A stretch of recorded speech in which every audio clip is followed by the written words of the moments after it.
Hi students, today class Tally with GST. నేను చెప్తున్నానండి Tally with GST గురించి మనం డిస్కస్ చేసుకుంటున్నాం. ఈ టాలీ విత్ జిఎస్టీలో మనం బిఫోర్ క్లాసు ఏం చెప్పుకున్నామంటే 8 టైప్స్ ఆఫ్ క్లాసెస్ చెప్పుకున్నాం. ఫస్ట్ వచ్చి ట్యాక్స్ ఇన్వాయిసెస్, తర్వాత బిల్ ఆఫ్ సప్లై, తర్వాత తర్వాత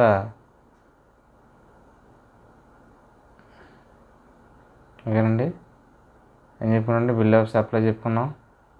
తర్వాత ఏం చెప్పుకున్నామండి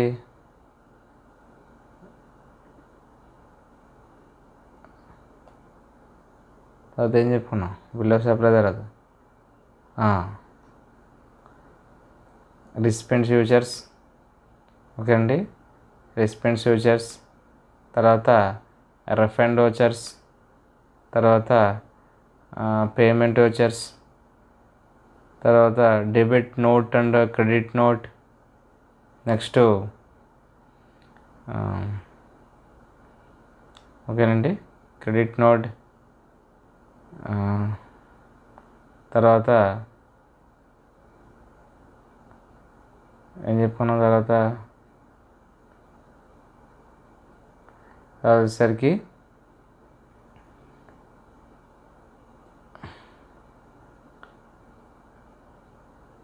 ఐఎస్డి నోట్, తర్వాత డెలివరీ చలానా.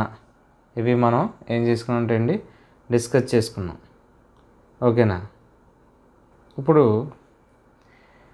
ట్యాక్స్ ఇన్వాయిస్ గురించి బిఫోర్ క్లాసెస్లో డిస్కస్ చేసుకున్నాం. బిల్ ఆఫ్ సప్లై గురించి కూడా డిస్కస్ చేసుకున్నాం, అంటే బిల్ ఆఫ్ సప్లై. ఓకేనండి. తర్వాత అంటే రసీద్, సరఫరా బిల్లు. ఓకేనండి. తర్వాత రిసిపెంట్స్ ఫ్యూచర్స్. ఏంటండి రిసిపెంట్స్ ఫ్యూచర్స్. రిసిపెంట్స్ ఫ్యూచర్స్ అనేది కూడా మనం ఏం చేసామంటే అండి డిస్కస్ అనేది చేసుకున్నాం. ఇప్పుడు ఏంటంటే రిఫండ్ వోచర్స్ ఏం చేసుకోవాలి, రిఫండ్ వోచర్స్. రిఫండ్ వోచర్స్ అనేది డిస్కస్ చేద్దాం. Control C. ఈ రిఫండ్ వోచర్స్ అనేది ఏంటి ఈ రిఫండ్ వోచర్స్ అనేది ఏంటి, రిఫండ్ వోచర్స్ అనేది ఏం చెప్తుంది. ఓకేనా. బిల్ ఆఫ్ సప్లై అయిపోయింది. తర్వాత ఏంటంటే refund vouchers.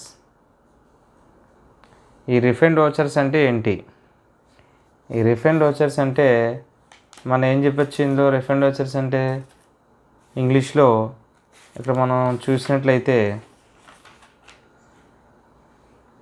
Refund vouchers is issued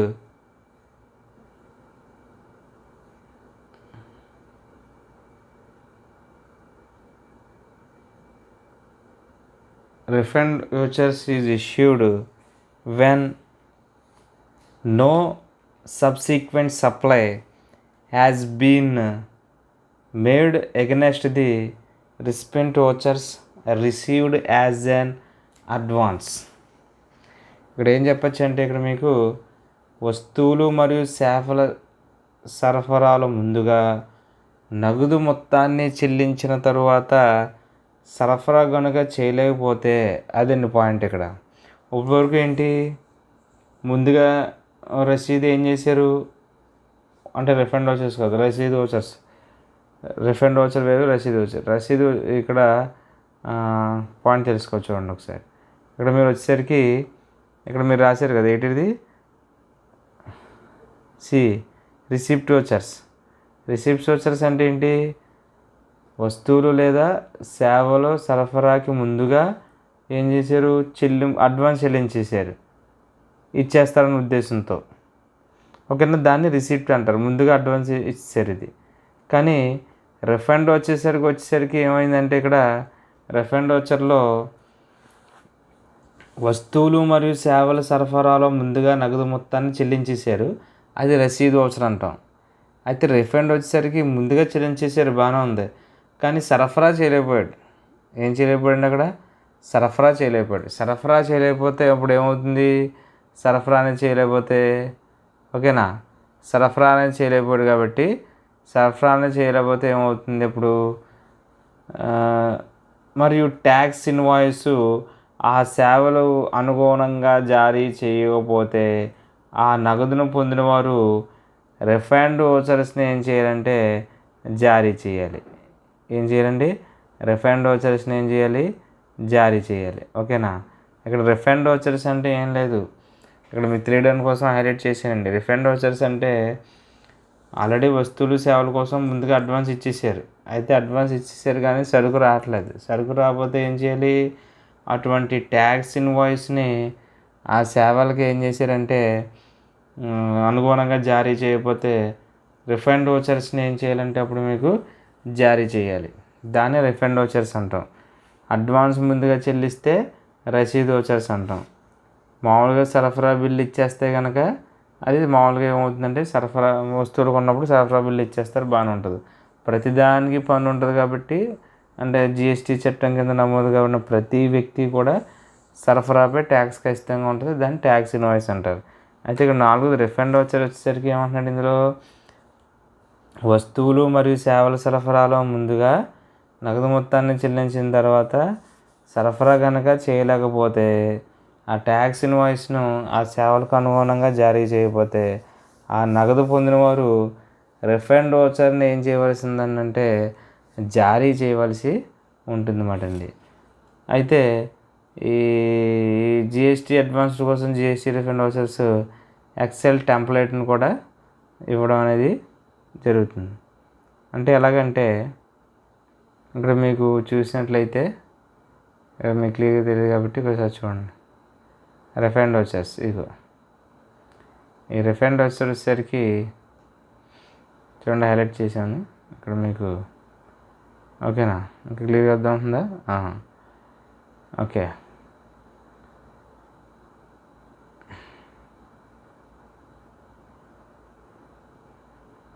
లేనంతలే ఇవ్వండి. ఈ refund vouchers is issued when no subsequent supply has been made against the received vouchers received in advance. Okay, మీకు అడ్వాన్స్డ్గా కనుక మీరు వస్తువులు సేవల సరఫరాలో నగదు మొత్తాన్ని చెల్లించారు కానీ ఆ వస్తువుని జారీ చేయలేదు కాబట్టి ఆ రిఫండ్ వోచర్ని ఏం చేస్తారంటే జారీ చేయలేదు, వస్తువుని ఇవ్వలేకపోయాడు కాబట్టి అక్కడ రిఫండ్ వోచర్ని జారీ చేయవలసి ఉంటుంది అన్నమాట అండి. ఇది రిఫండ్ వోచర్స్ అంటే. ఓకేనండి. తర్వాత రిఫండ్ వోచర్స్ తర్వాత పేమెంట్ వోచర్స్ తర్వాత ఏముందండి? Payment vouchers. నెక్స్ట్ ఏంటండి? పేమెంట్ వోచర్స్ కింద మనం డిస్కస్ చేయాలి. అర్థమైంది? ఇప్పుడు ఎన్ని అయినాయి మనకి?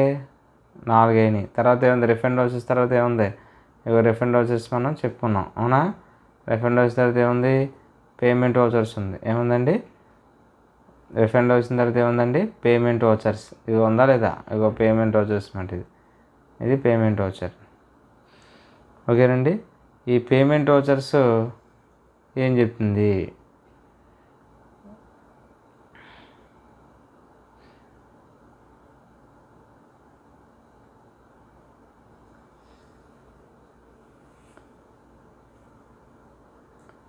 పేమెంట్ వోచర్ ఏంటి? పేమెంట్ వోచరు ఎన్నోది ఇది? 5వది. ఓకేనా. ఈ పేమెంట్ వోచర్ ఏం చెప్తుంది? పేమెంట్ వోచర్స్ అంటే ఏంటి? చెల్లింపు వోచర్ అని అర్థం. ఏంటంటే ఇందులో అది చెల్లింపు వోచర్. చెల్లింపు వోచర్ అంటే ఏంటి అంటే చట్టం కింద రిజిస్టర్ కాని సప్లయర్కు చెల్లింపులు చేసేటప్పుడు రివర్స్ ఛార్జ్ ప్రాతిపదికన ట్యాక్స్ చెల్లించవలసి ఉంటుంది. అర్థమైందండి? ఇక్కడ మీకు ఏమర్థమైంది చెప్పండి. చట్టం కింద రిజిస్టర్ కానీ సప్లయర్కు చెల్లింపులు చేసేటప్పుడు రివర్స్ ఛార్జ్ ప్రాతిపదికన ట్యాక్స్ చెల్లించవలసి ఉంటుంది.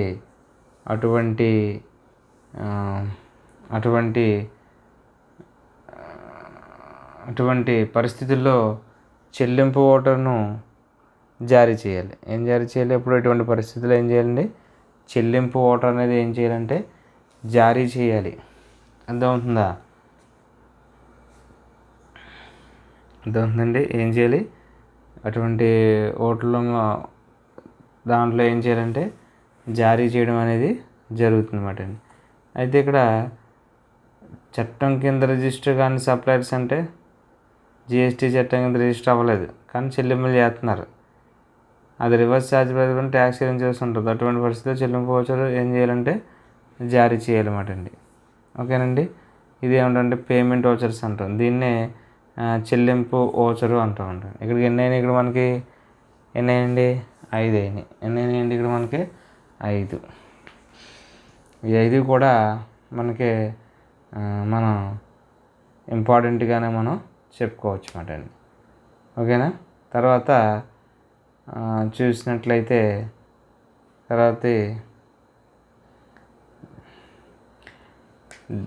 నెక్స్ట్ ఏంటండి? నెక్స్ట్ ఏముంటుంది? డెబిట్ నోట్ మరియు క్రెడిట్ నోట్. ఇగో చూడండి. నెక్స్ట్ ఏంటంటే మూడోది క్లియర్గా మీకు చెప్తాను చూడండి. డెబిట్ నోట్ 6th మాట అండి.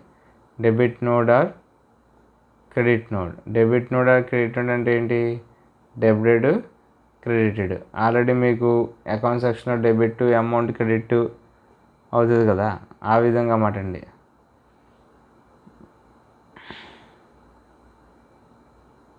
చూడండి ఒకసారి.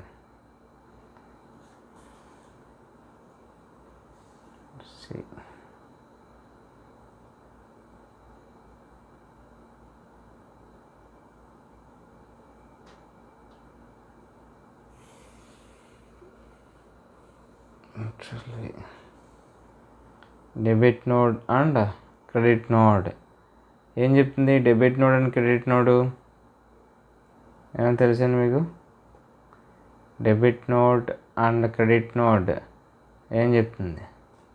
ఇక్కడ మీకు చూసినట్లయితే డెబిట్ నోడ్లో అండ్ క్రెడిట్ నోడ్ చూసినట్లయితే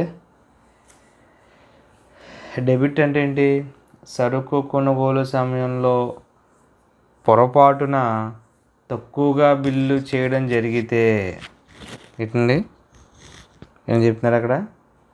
సరుకు కొనుగోలు సమయంలో పొరపాటున తక్కువగా బిల్లు చేయడం జరిగితే ఆ తప్పులను గుర్తించి సరిదిద్దడానికి వీలుగా ఈ తరుగు మొత్తాన్ని ఖాతాలో ఖర్చు రాయడానికి జారీ చేసే పత్రాన్ని ఏమంటారంటే డెబిట్ నోట్ అని అంటారు. అంటే ఏంటండి? ఇక్కడ మీకు క్లియర్గా మీకు చూపిస్తున్నట్లయితే debit note and credit note ఇక్కడ మీకు క్లియర్గా అర్థం అవుతుంది. ఇక్కడ ఏంటంటే ఇక్కడ మీకు ఒకసారి అండి. ఇక్కడ debit debit note is the debit note is the your can earlier issued tax invoice for the goods and services are both. ఓకేనా? are both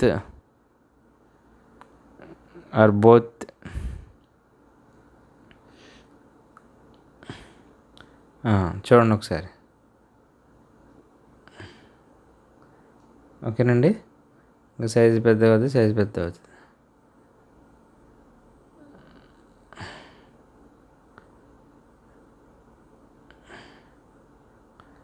ఒకసారి అండి. The debited node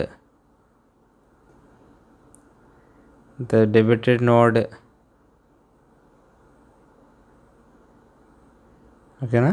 okay.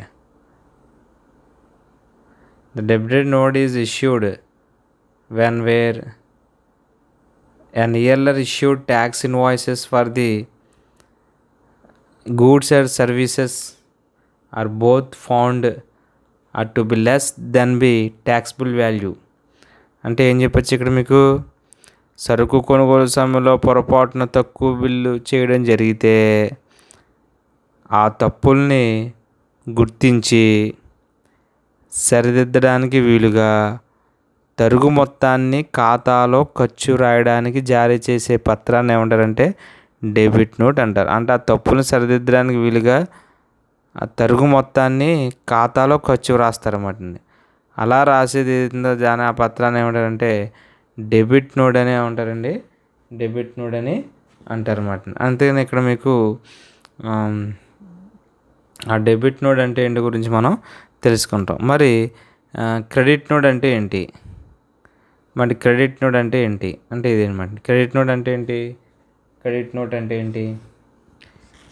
వస్తువులు లేక సేవలు లేక రెండింటికి పన్ను ఇన్వాయిస్ జారీ చేసినప్పుడు ఏంటండి, వస్తువులు లేక సేవలు లేక రెండింటికి పన్ను ఇన్వాయిస్ జారీ చేసినప్పుడు విధించబడిన పన్ను సరఫరా యొక్క విలువ ఏం చేస్తారండి?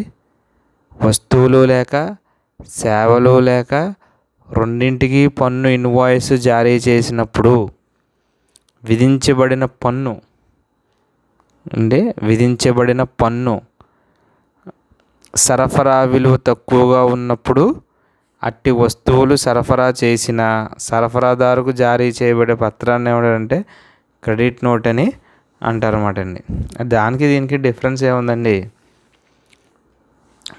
ఆడు వస్తువు కొనుగోలు చేసినప్పుడు పొరపాటున తక్కువ బిల్లు వేస్తే కనుక అది సరిదిద్దడానికి డెబిట్ నోట్ వాడతారు. వస్తువులు లేక సేవలు రెండింటికి పన్ను ఇన్వాయిస్ జారీ చేసినప్పుడు విధించబడిన పన్ను అంటే వస్తువులు లేక సేవలు రెండింటికి పన్ను ఇన్వాయిస్ ఉంటుంది కదా, ఆ పన్ను చెల్లించేసినప్పుడు ఎక్కువగా ఉన్నప్పుడు పన్ను కన్నా ఎక్కువగా ఉన్నప్పుడు లేక సరఫరా విలువ తక్కువగా ఉన్నప్పుడు అట్టి వస్తువులు సరఫరా చేసిన సరఫరాదారుకు జారీ చేయబడే పత్రాన్ని ఏమంటారంటే క్రెడిట్ నోట్ అని అంటారండి. అంటే డెబిట్ నోటు క్రెడిట్ నోట్ అనేది మనకి ఈ కింద మనకి ఉపయోగపడుతుంది అన్నమాట అండి. నెక్స్ట్ ఏంటంటే ఐఎస్డి. నెక్స్ట్ ఏంటండి? ఐఎస్డి అంటే ఏంటి?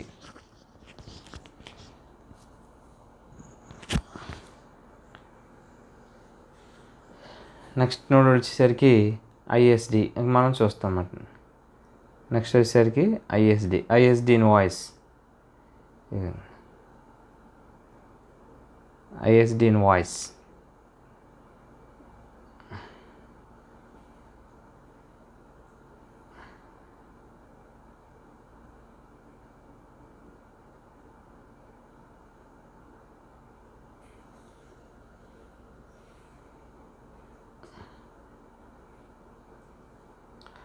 మరి ఐఎస్డి ఇన్వాయిస్ అంటే ఏంటి?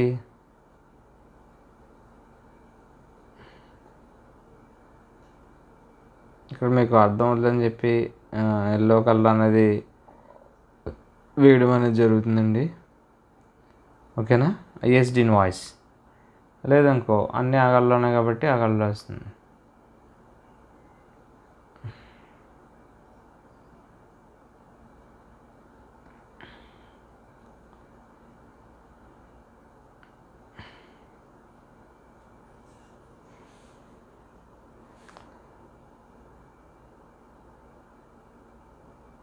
నెక్స్ట్ ఏంటంటే ఐఎస్డి ఇన్వాయిస్.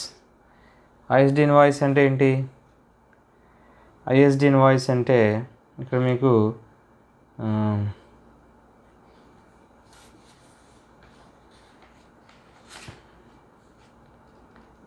ఐఎస్డి ఇన్వాయిస్ అంటే ఒకే పాన్ కింద పర్మనెంట్ అకౌంట్ నెంబర్, ఒకే పాన్ కింద ఏర్పడిన బ్రాంచీల మధ్య ఏంటండి, ఒకే పాన్ క్రింద ఏర్పడిన బ్రాంచీల మధ్య ఆవశ్యకాల పన్ను జమ పంపిణీ చేయడానికి ఐఎస్డి ఇన్వాయిస్ని జారీ చేయడం అనేది జరుగుతుంది. ఏంటంటే ఇక్కడ ఏం చెప్పారండి? ఒకే పాన్ అంటే పర్మనెంట్ అకౌంట్ నెంబర్ కింద ఏర్పడిన బ్రాంచీల మధ్య ఆవశ్యకాల పన్ను జమ పంపిణీ చేయడానికి ఐఎస్డి ఇన్వాయిస్ని జారీ చేయడం అనేది జరుగుతుంది. ఆవశ్యకాల పన్ను జమ అంటే ITC, input credit tax, ISD ఇన్వాయిస్ని జారీ చేయడం అనేది జరుగుతుందన్నమాట అండి. దేని కింద ఏర్పడిన బ్రాంచ్లు? పాన్ కింద ఏర్పడిన బ్రాంచ్లు అన్నమాట అండి. దేని కింద ఏర్పడింది అది? పాన్ కింద ఏర్పడిన బ్రాంచ్లు. ఓకే అండి. అంటే ఇక్కడ invoice is issued to distributed the input tax credit among the branches formed under the same pan. అక్కడ ఐఎస్డి ఇన్వాయిస్ కింద మనం ఏం చెప్పచ్చు. అంటే ఇక్కడ క్లియర్గా ఒకసారి మీరు చూసినట్లయితే ఐఎస్డి ఇన్వాయిస్ చూడండి ఒకసారి.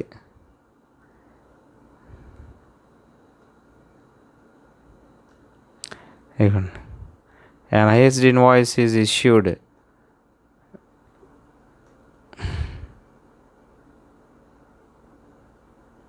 ఓకేనా.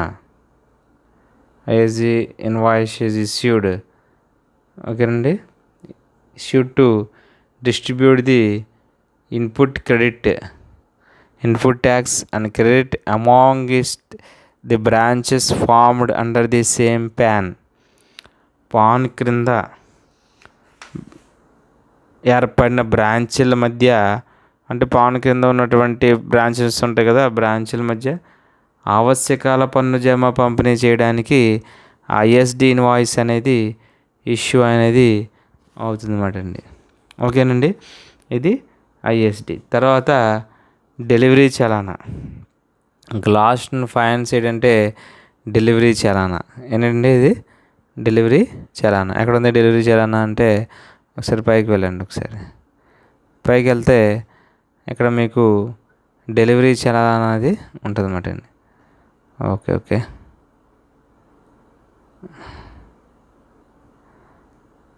ఇదండి delivery challan. Control C.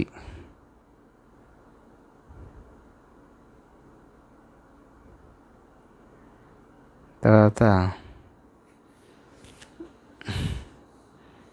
Control V. ఓకేనండి, వచ్చిందా?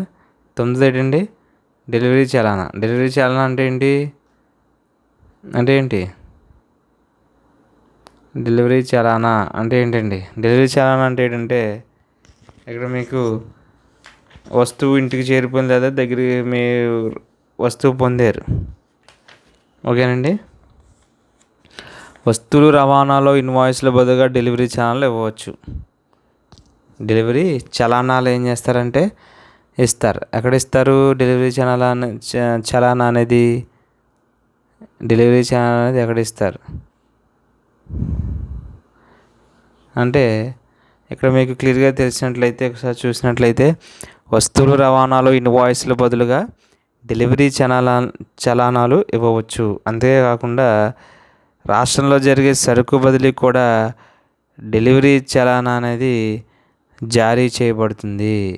ఓకేనండి, ఈ పైన పేర్కొన్న అంశాల నమూనాలు అందించిన మార్గదర్శకాల ప్రకారం అప్లోడ్ చేయబడతాయి. అంటే డెలివరీ చలానా వచ్చేసరికి ఈ డెలివరీ చలానా అన్నది ఏం చేస్తుంది అంటే అండి, వస్తువు రవాణాలో ఇన్వాయిస్ బదులుగా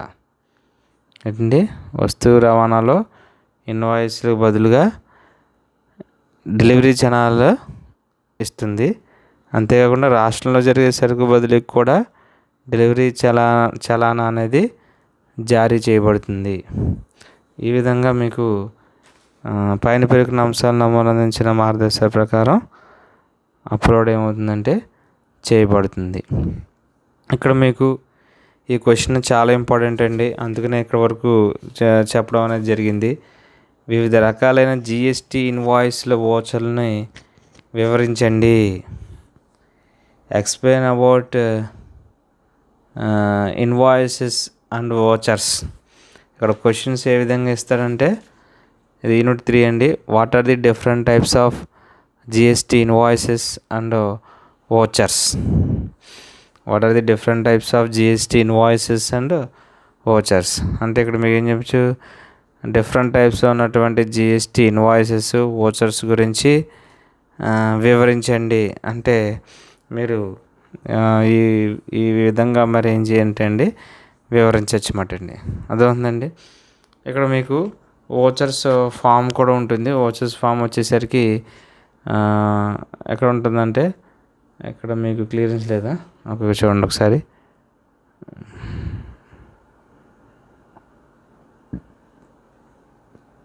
ఇది అకౌంట్ ఆఫ్ ఫ్యూచర్స్.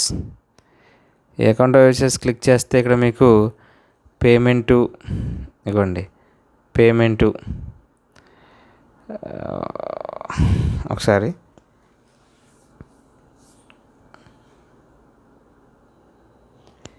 ఇక్కడ మీకు గేట్వే ఆఫ్ టాలీలో అకౌంట్ ఇన్ఫర్మేషన్లో క్విక్ సెటప్లో ఎక్కడికి వెళ్ళారు మీరు? అకౌంటింగ్ యూజర్స్లోకి వెళ్ళారు. అకౌంటింగ్ యూజర్స్ అంటే ఇదే అండి. అకౌంటింగ్ యూజర్స్ ప్రత్యేకించి మనకి ఇక్కడ పేమెంట్ నెంబర్ 1, ఇక్కడ పేమెంట్ ఏంటంటే ఇక్కడ చూసినట్లయితే ఇక్కడ మీకు అకౌంట్ యూజర్స్ క్రియేషన్ చెప్పి పేమెంట్ 1 అకౌంట్ క్యాష్ అని వస్తుంది అన్నమాట అండి.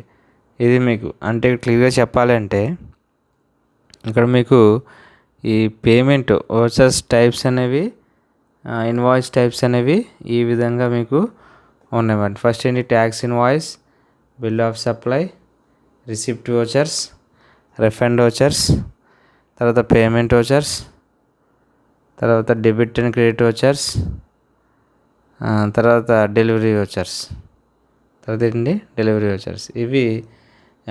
ఇవన్నీ కూడా మీకు ట్రాన్సాక్షన్స్ కింద మీకు దెర్ ఆర్ యాజ్ 8 ట్రాన్సాక్షన్స్ కింద ఇన్వాయిస్ ఆర్ ఏం చెప్పచ్చు,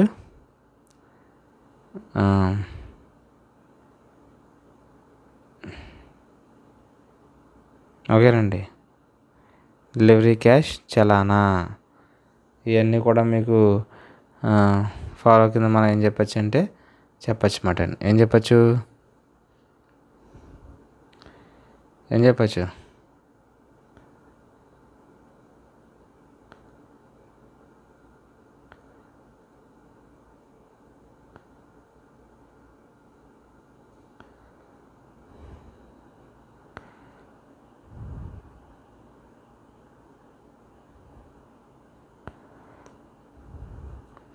tax invoice, bill of supply, receipt vouchers, తర్వాత రిఫండ్ వోచర్సు, పేమెంట్ వోచర్సు, తర్వాత డెబిట్ అండ్ క్రెడిట్ నోటు, తర్వాత ఎస్డి ఇన్వాయిస్, తర్వాత delivery చలానా.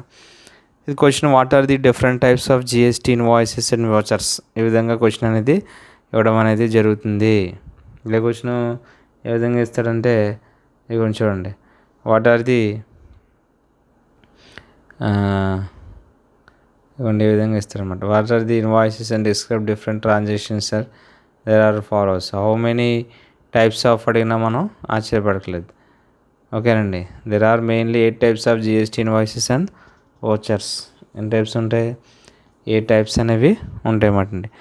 Tax invoice, bill of supply, receipt vouchers, refund vouchers, payment vouchers, debit note and credit note, తర్వాత SD invoice, తర్వాత delivery చలానా. ఈ విధంగా మనకి ట్యాక్సెస్ ఇన్వాయిసెస్ అనేవి అనేది మరియు జిఎస్టీ యొక్క ఇన్వాయిసెస్ అండ్ జిఎస్టీ వోచర్స్ మరియు జిఎస్టీ వోచర్స్. తెలుగులో వివిధ రకాలైనటువంటి జిఎస్టీ వోచర్లు మరియు జిఎస్టీ ఇన్వాయిస్ల గురించి వివరించండి అంటాడు. ఇంగ్లీష్లో వచ్చేసరికి what are the different types of GST invoice and vouchers అని అడుగుతారు అన్నమాట. ఆ 8 కూడా ఖచ్చితంగా మీరు రాయాలి. రేపు how to alter the vouchers in Tally అంటే ఇప్పటివరకు హౌ టు ఆల్టర్ అంటే ఏంటి? నేను ఆల్టర్ అంటే చెప్పాం, మోడిఫికేషన్స్ అనేది ఏ విధంగా జరుగుతుంది. How to alter the vouchers in Tally. రేపొద్దున్న ఎలా మార్చుకుంటాము వోచర్స్ అనేది అనే దాని గురించి మనం డిస్కస్ చేసుకోవచ్చు. ఇది టాలీ జిఎస్టీలో యూనిట్ 3లో చాలా ఇంపార్టెంట్గా వచ్చినండి. ఇది మీరు ఖచ్చితంగా చదవాలి. ఎందుకంటే వివిధ రకాల ఇన్వాయిసెస్ వోచర్స్ అడుగుతున్నారు కాబట్టి క్వశ్చన్ ఇంపార్టెంట్ అండి. ఇది మీరు ఖచ్చితంగా ఎగ్జామ్స్లో వస్తే కనుక ఈ 8 టైప్స్ ఆఫ్ అంటే అక్కడ టైం టేకింగ్ బట్టి మీరు అక్కడ అది రాయడం అనేది జరుగుతుందన్నమాట అండి. ఓకేనండి. ఈ విధంగా ఇప్పుడు మనం డిస్కస్ చేసుకున్నాం. నెక్స్ట్ క్లాస్లో మనం how to alter the vouchers in Tally గురించి డిస్కస్ చేసుకుంటాం. ఇదండి మనకి. థ్యాంక్ యూ అండి. Thank you.